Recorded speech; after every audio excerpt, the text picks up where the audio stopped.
Chris Chandler here. Be sure to catch Coach Kirby Smart break down the tough loss to Alabama Monday, 7:25 on Atlanta's Morning News. Governor's Office of Highway Safety. Let's pause 10 seconds for station identification.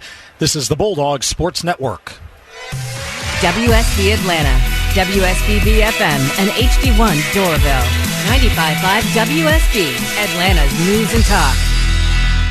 All right, let's take a Toyota look ahead. Visit your local Toyota dealers today. Toyota, let's go places.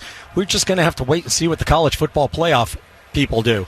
And a lot of that's probably going to depend on how Michigan does against Iowa in the Big Ten championship game and Florida State against Louisville in the ACC championship game. Both of those, if they haven't kicked off already, they should any minute now. I know we've got to be approaching 8 o'clock Eastern time. And then we'll know whether or not we're in the playoff, headed to New Orleans, Pasadena, or one of the other major bowls. Scott Howard, Eric Zier. Tough game tonight. Final thoughts. Well, we wait on our fate tomorrow, if you will. 28 consecutive years coming up to play in a bowl game, though. That's certainly a positive. The nation's longest current streak as far as bowl games. So we know we'll play at least one more. Just depends on where. Final thoughts from this one.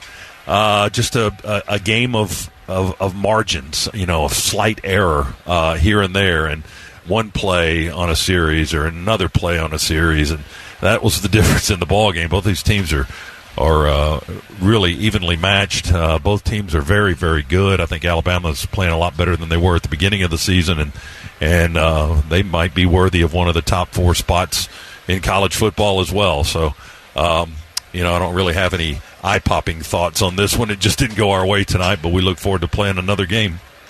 Yeah, no question about that. Listen, just too many mistakes tonight to come out of a game like this against a team like Alabama and be victorious.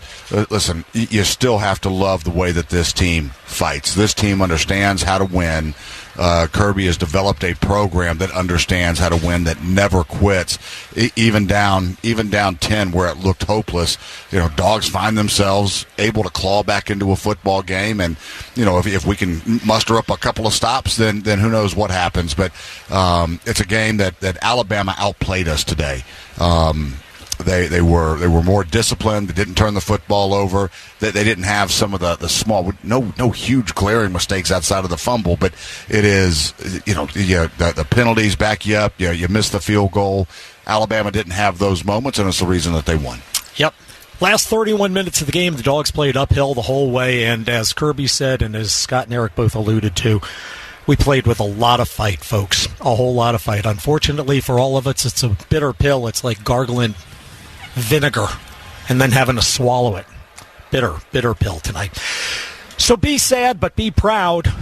Georgia with a 12-0 regular season for the third consecutive year. 6-7, 6 out of the last 7 Eastern Division titles have gone to the Bulldogs. We've won 2 SEC championships, 2 national championships with the chance for a third. We'll have to see what happens with the CFP. And we've won 45 of our now last 47 games. Thanks to our producer-engineer, Adam Gillespie. Our studio producer has been Luke Nadkarni. Chris Schiavone is my co-spotter.